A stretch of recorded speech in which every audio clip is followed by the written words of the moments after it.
Today we're going to talk about Nevada copper. Now, I mentioned this in the past video. I enjoy researching and investing in individual companies, especially micro-cap companies.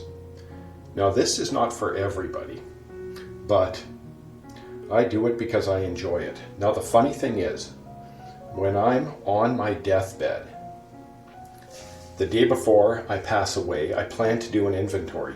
How did my active management picks compare to my passive management picks? Now, my passive management picks are all the large cap, broad market, low cost, passively managed, exchange traded funds. My active picks are the individual securities I invest in, like Nevada Copper. Now, I will not be one bit surprised if my passively managed picks outperform my actively managed picks. But I enjoy doing it, so be it. Now, the goal of today is not necessarily to recommend the investment. It is to show you how you go about researching a company. And with that said, that's it. Let's jump into it. Actually, before we jump into it, the whole idea behind Be Your Own Financial Advisor is fire your financial advisor and save roughly 2 full percentage points. Now, the consequence, 2 full percentage points doesn't sound like much, but it is in investing. The reason for this is 2 full percentage points is taken off an already small number. So 2 full percentage points off, let's say 10%, is reducing your return by 20%. 2 full percentage points off a pre-cost return of 6% is reducing your return to 4% and taking 33% of your return. Now, so 2 full percentage points doesn't sound like much, but over the course of a lifetime or a long period, it's enormous. Now consider this. I'll let you click on this, but somebody who starts work at 27, saves $10,000 a year, retires at 62, and redeems $50,000 a day, or $50,000 a year, and lives for 30 more years. So they croak at 92. They run at a 4% lifetime average annual return. They run out of money by the 23rd year of retirement. At a 6% average annual return over the course of their lifetime, they pass away on the 30th year of retirement with over $2 million in the bank. So 2 full percentage points means an enormous amount of money in the long run. But that's not the focus of today's presentation. Today's presentation is Nevada Copper. I am invested in Nevada Copper, but it's only a small portion because it's a small cap. It's actively managed, so it is only a very small portion of my portfolio. And small caps, when you add them all, the value of all of them should never be more than 10%. If you're over 10%, it's time to sell some. Okay, so here we go. I've already opened this, but you just click on this and you get to this. Nevada Copper, a binary investment copper play that is either worth $0 or over $1 billion. I'm betting on the billion, and we will find out quickly. So here we go. I'm going to start off with going to the share price of Nevada Copper. Nevada Copper trades on the TSE. It also trades in the US. Current price, 13.5 cents. So it's really low. Now let's take a look at the maximum. Let's expand this. Here's the price history of Nevada Copper. So you can see it's had some trouble. So this is back in, let's go to max. So back in 2011, it peaked at roughly $6 a share. Now it's trading at 13.5 cents. So less than 14 cents, more than 13%. 13 cents. What happened? What is going on? Why is this interesting? Why did I discover this investment? And actually, I'm going to talk about that. How I discovered this investment was through SETI. SETI is a regulatory reporting site And what I noticed was around, where is this, July, around July, a lot of the insiders of the company, they're required to report this, were buying shares. So that piqued my interest and I started doing some research and I ended up buying shares in this company. Okay, so what is, actually first let's get in to the price of copper, because that is what has really turned this company into something that is an interesting investment. So, market data, commodities, price of copper.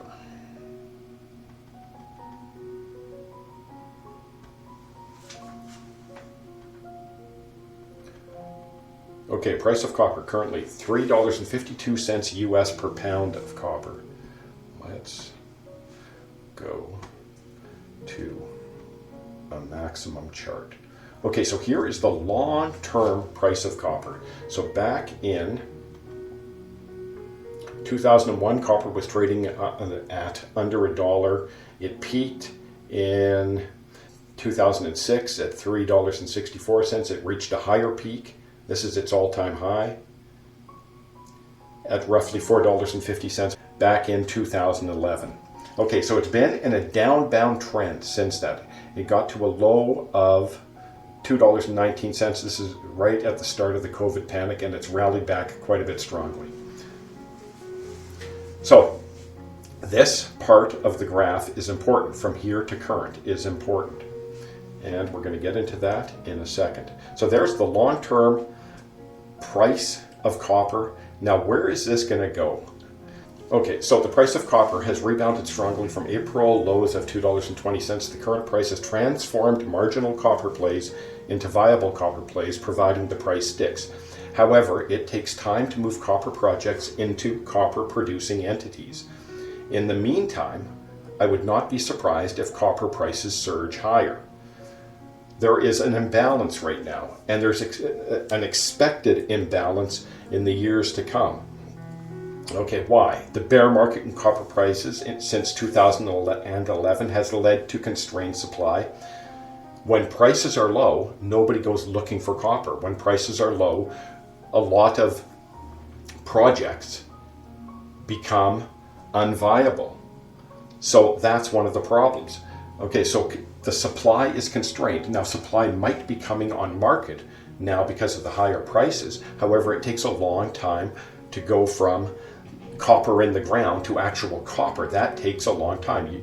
You can't just snap your fingers and you have a producing copper mine. You got to spend a lot of money before you have a producing copper mine. Okay, so now here's the thing that really gets me interested in copper.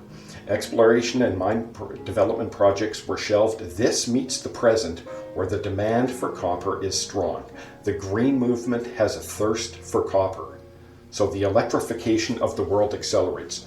The green movement, a good example is an electric vehicle. A fully electrical vehicle, not a hybrid, but a fully electric vehicle, has something like 5 or 6 times more copper wire in it than an internal combustion engine car. So, and then you have the windmills, you have the whole electrification of the world has an increased, or places an increased demand on the supply for copper. So we currently have a constrained supply with accelerating demand. We're entering a COVID endpoint. It's hard to imagine that we're going to enter a downtrend in the copper price. So we got $3.50 copper, and it's hard to imagine that that's going to trend down to $2.50. It might bounce around, but in my opinion, the long-term trend is up. Now that's an opinion, and that can be as wrong as it is right. Supply is harder to find. They're just, all the easy copper finds have been dug up, and there's not that many more easy copper finds in the world.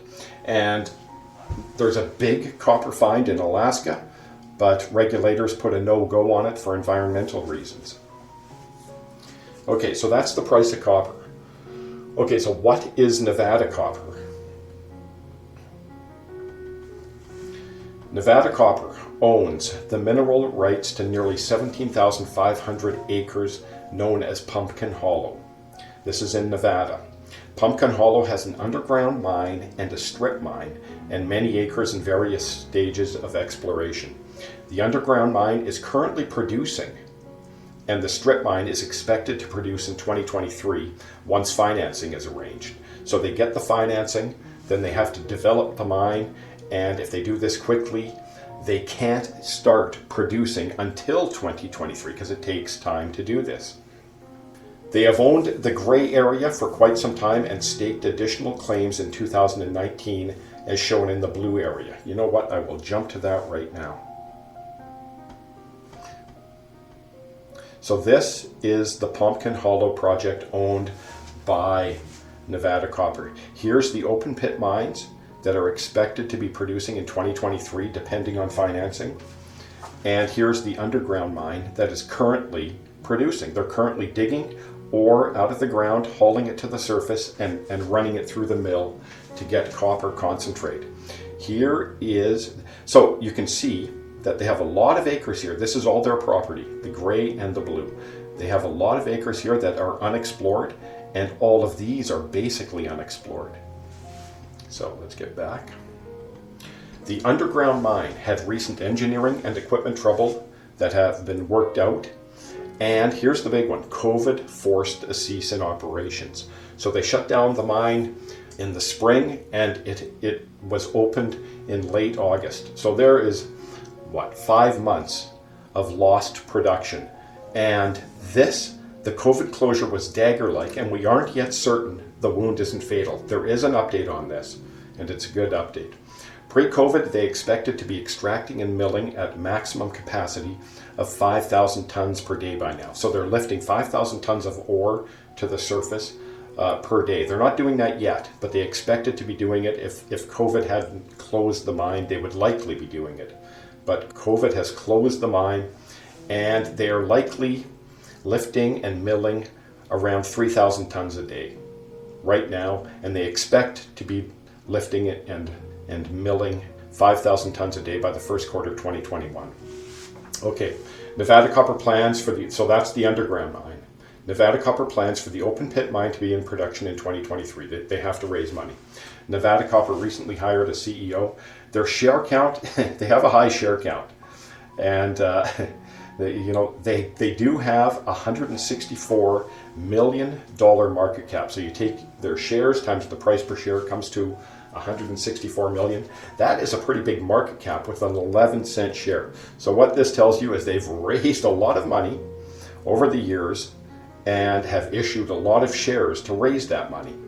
So, but the important number here is the market cap. What is it worth? Okay, Nevada Copper is unloved. The share price peaked at $5.70 in May 2011 and closed recently below $1 and currently trades at, I think it's $13.50 or 14. I'll give you it's $13.50. Currently trades at 13.5 cents. Okay, so if you invested anywhere between May of 2011 and until recently, probably January 1st, 2020, you are not happy because you've lost money. Okay, so that, you do not like the stock. Okay, so there's a lot of hate in the stock. Now, hate creates opportunity. Okay, so what is Pumpkin Hollow? Pumpkin Hollow is a 17,297 acre property, and blue zone, the gray zone, we looked at that. So the gray zone comprises the underground mine, the open pit mine, and areas in various stages of exploration, and the blue zone is solely in various stages of exploration. What is proven and probable? This is a term, and here, let me stop here. When you do research in a company or an industry, no matter what company or what industry, you are going to run into jargon. This is jargon, proven and probable. It has a specific meaning. Okay, when you run into jargon, all you do is you go to Google, you type in the jargon, you see what it says, and you've just instantly you can learn the jargon. You have to go through that because all companies and all industries, for some reason, they use jargon. And if you're not familiar with that company or the industry that company operates in, you're going to get discouraged by reading a lot of stuff where you say, I don't know what this means. And the reason you don't know what it means is because they're using jargon. So just take the phrase, type it into Google, you'll get a definition of what the jargon is, and then you move on. Okay, so here, this is very important. The underground mine has a deposit of ore proven and probable at 24 million short tons. So 2,000 pounds is a short ton, with a 1.74 copper equivalent. That is jargon, copper equivalent. For the purpose of this presentation, just pretend that 1.74% of that 24 million tons is copper. And it has a mine life of 13.5 years. The mine and mill are producing, and the company targets lifting and milling 5,000 tons per day by Q1 2021. Tentative plans are to increase daily production in the future with additional capital spending.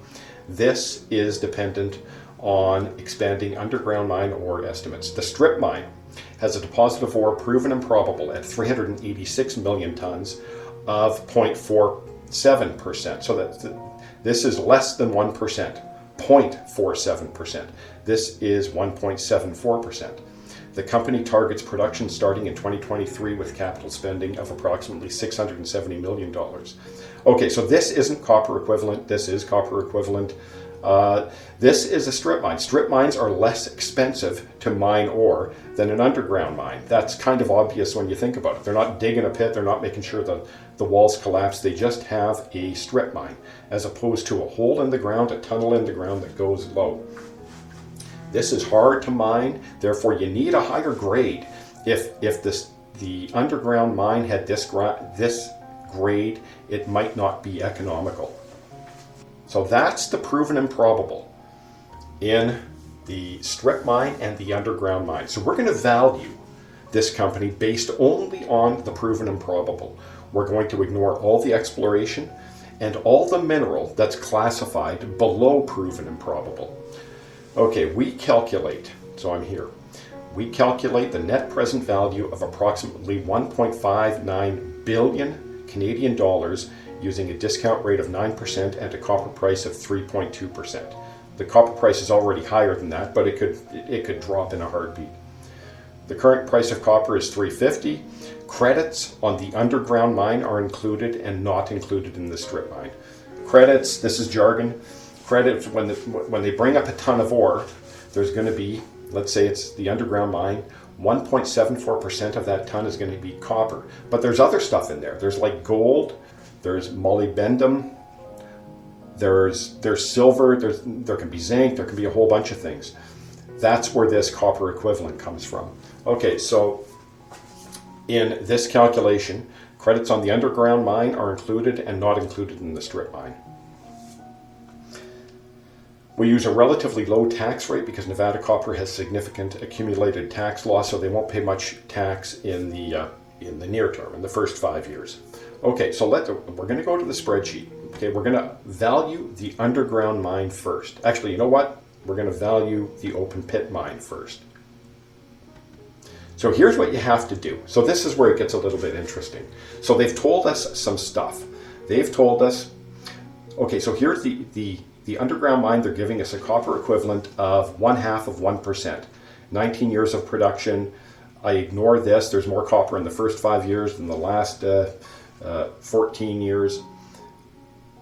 And here's the calculation you have to do. There's 386 million tons, 2,000 pounds per ton, grade is 50%. They don't get it all. So they estimate recovery is going to be 89%. So they bring up a ton of ore. They're not going to get all the copper in that ton. Okay, so when they bring up a ton of ore, they get 8.9 pounds of copper. Now the copper price, why is the copper price $2.50? Let's go with a copper price of $3.50 or 3.2. Okay, so the copper price is $3.20. So that means the revenue per each ton they bring up is $28.48 US, and the cost per ton is $18.70. They've given us that number. That number is right here, and I've converted it into tons. So the profit per ton at $3.20 copper is $2,078 per ton. Daily production, 56,000 tons a day. Now this number came from, I forget where it came from, but it is from them. Daily revenue, 1.59 million.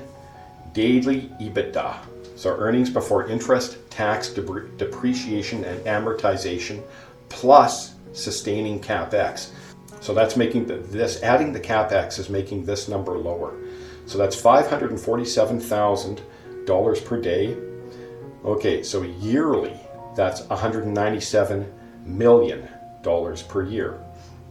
So that's the calculation you have to go through. When they give you that number, you can kind of put a rough on it. This is all rough, and it has to be rough. You know, even proven and probable, until they dig and extract the ore, they're not 100% sure of exactly what is down there. But proven and probable is as close as they can get.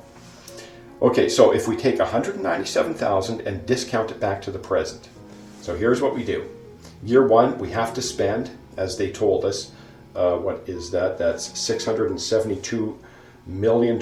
So I'm saying they spend half in year one, half in year two. By year three, so this would be 2023, the mine is in production.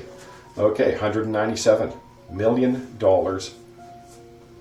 a year for 19 years of mine life takes us to this. Then we do a present value. Okay, so let's pick a year. Let's pick this year.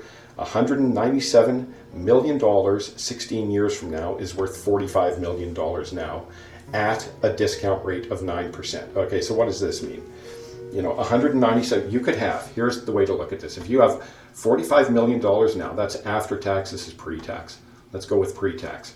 If you have $50 million now or $50 now, you invested at 9% for 16 years, it grows to $197, or in the case of this mine, $197 million. So the present value is important. So based on these metrics, we get to a value of $746 million. That's what this mine is worth. Okay, so the present value of these cash flows is $746 million. So that's with the negative cash flow, then all the positive cash flow. This is somewhat of an interesting number.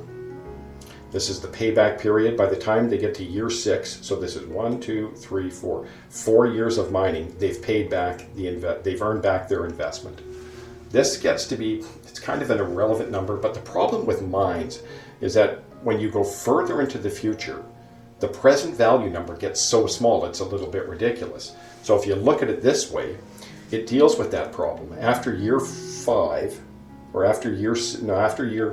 well, somewhere between year 5 and year 6, they've earned back all of their investment. So everything else is just, you know, adding to the benefit of the investment. Now here's a number they give us. Net present value of EBITDA, they give us this right here, is 239 million per annum life of mine average. So they're saying that the EBITDA is going to average $239 million a year, while the net present value of that is $1.209 billion. We're using this number. Okay, so we value the underground mine at these variables at $746 million. Now it changes with the price of copper.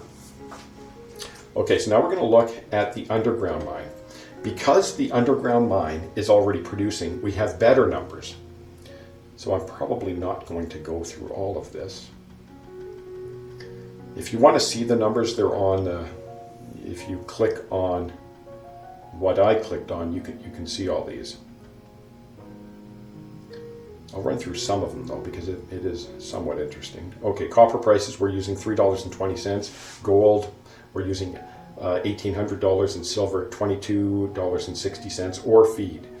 1.8 million tons of ore, so that equates to roughly 5,000 tons a year.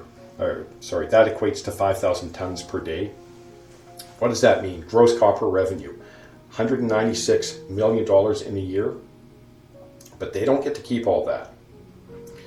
There's treatment charges, refinement charges, transportation charges, total TD, RC, shipping, that's 21 million. So this is net revenue. Then there's royalty payments, there's mining costs, there's milling costs, there's general and administration costs. Total OpEx that's 100 million. So pre-tax operating cash flow, this is EBITDA, is 75 million. Now that equates to $206,000 per day of pre-tax operating cash flow. Then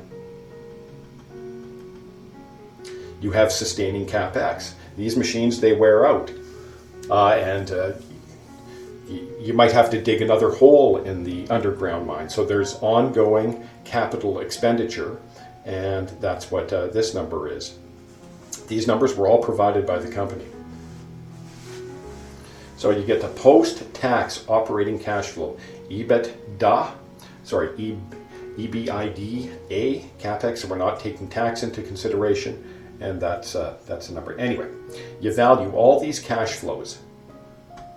You get at $3.20 copper, you get to a market value of $468 million for the value of the underground mine. Then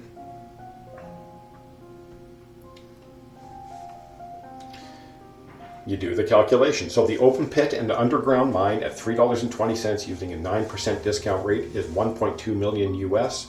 That equates to close to 6 million Canadian. There's long-term debt, so you reduce that, and you get to 1.4 billion Canadian. Okay, so the market capitalization, the value of Nevada Copper is 200 million Canadian. So there's a disconnect here. So the discount is 1.2 billion. Net present value over market cap is 7. So the market cap is 14% of the net present value. The share price is, I'm saying 13 cents. It has to rise to 94 cents for this discount to disappear. Now it might not rise to 94 cents, but I am surprised it's as low as it is. But I'm going to explain why it's low and why I'm still surprised it's as low as it is. Now here, this gets interesting. $3.20, we're currently at $3.50. Plug this in, watch what happens to, what number should we watch? Watch what happens to this number, 1.9. With a 30-cent increase in the price of copper, the market value of the mine, or the net present value of the mine, jumps substantially. Let's say we are at $2.50 copper.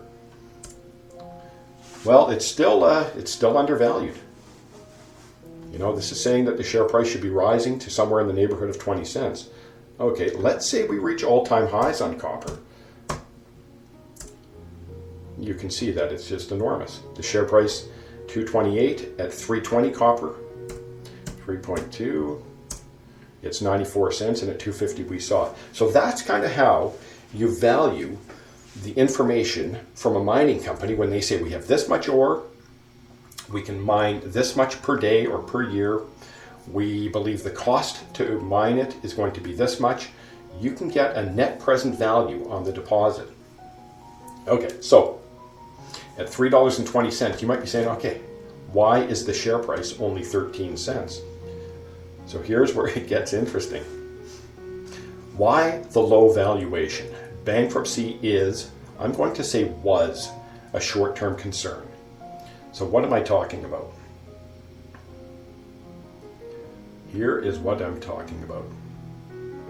As of September 30th, so these are the financial statements that came out on September 30th, or these are the financial statements of September 30th, 2020. They came out in November. They have a serious working capital deficit. So current assets minus current liabilities, that's working capital. In other words, look at it this way. They have a lot of debt that comes due within the next 12 months. That's the definition of a current liability. They have a lot of these guys, and they have very little cash on hand to pay these guys. The deficit is $103 million. Okay, here's what I write. This problem will resolve itself quickly, one way or another. My bet is the current ramp in production and trend in copper prices will bail them out. And this is probably true. You know, you're sitting there, you're a lender, they owe you money. You can, you know, you don't want them to go bankrupt because you're not going to get 100 cents on the dollar if they go bankrupt. So in bankruptcy, everyone loses. It's just some lose more than others. Now, if you're sitting there and you're a creditor and you see the upward trend in copper prices, you're probably going to throw a little more good money after a lot of potentially bad money, hoping that the bad money isn't bad money. So since September 30th, creditors have supplied 38 million of short-term liquidity since the end of the quarter. Stockpiled ore. So before the shutdown, they stockpiled some ore. Their mill wasn't up and running yet. And this provided a little bit of money. And the company is quickly moving towards extracting and milling 4,000 tons per day. I estimate they're at 2,500 tons per day right now, and they'll be at 5,000 tons per day probably by, maybe even by the end of January. Okay, so this provides some money. Okay, so I want to go to I want to show you why this has now been taken off the table. Okay, so here's what we had. Here's the working capital, current assets, current liabilities. On September 30th, the financial statements reported that they had $2 million in current assets and $105 million in current liabilities. Now, there have been subsequent events to this. October 5th, the long-term investor in Nevada Copper provided $8 million. K&W IPEX Bank provided $15 million, and there was undisclosed lenders who provided another $15 million. Now this helped, but it didn't get them out of the situation. On December 9th, K&W IPEX Bank provided an additional $15 million with a 12-month grace period, so they don't have to pay anything back within the next 12 months. They also said for some of their debt that Nevada Copper already owned, you don't have to pay the payments for the next year, so you move that amount from a current liability to a long-term liability. So we're not showing long-term liabilities here, so it's out of working capital into long-term debt. Concord, another long-term investor, provided $11 million, and Pala Investments provided $7 million. So I'm saying that definition of a current liability is something due within a year. End of quarter 1 is 6 months after end of quarter 3, 2020. If we look at this and we add the cash flow from 4,000 tons a day being lifted from the underground mine at 1.25%, times a price, this is roughly $3 copper, or $3.20 copper, provides $320,000 a day, approximately one half is pre-tax operating cash flow, so that's $160,000 for 180 days. That comes to close to $29 million. So, if these hold true, their working capital deficit is eliminated by the end of Q1, 6 months after Q3 2020. So that's the subsequent event. Now, when this new and 3, they've avoided bankruptcy in the immediate term, and as long as that underground mine keeps producing, bankruptcy is off the table. Now, bankruptcy, how does bankruptcy happen? It's, here's what would throw a company like Nevada Copper into bankruptcy, and I think this has been taken off the table. As they're mining the underground mine, they have to spend money to do this. So here's a typical phone call. Hey, hello, this is Nevada Copper. We need a whole bunch of oil and a whole bunch of replacement parts. Our machinery is wearing out as expected. Can you deliver these by next Tuesday? And the company says, yeah, sure. Yeah, we'll be there next Tuesday. We'll have everything you need on the back of the truck. But the stuff isn't leaving the back of the truck until you hand us a certified check for the price. And if Nevada Copper can't come up with that certified check, they don't get the stuff.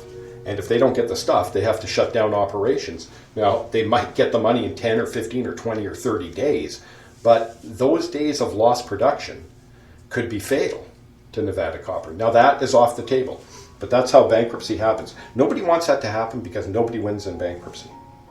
Okay, so what do we want to see now? Here's the headline I want to see.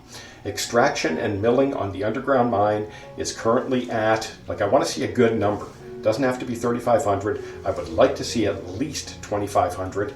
And we expect production to be 5,000 tons a day by, and I'd like to see a date, mid Q1, that's not a, I'd like to see a more precise date than that. And a few honorable mentions.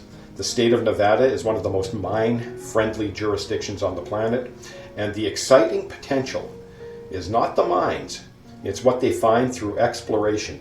They are situated in a copper-rich zone. So right now, if they find nothing, this is a mid-tier copper producer. Whatever they find is just added to that, and who knows what they find.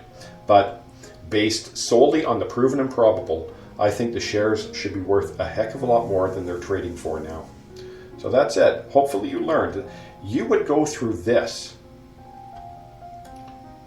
exercise, net present value, this spreadsheet, valuing the ore, and this, what is the net present value of the ore, and what does that mean for the share price of the company for anything, whether it's a gold mine, a copper mine, a zinc mine, whatever, a coal mine.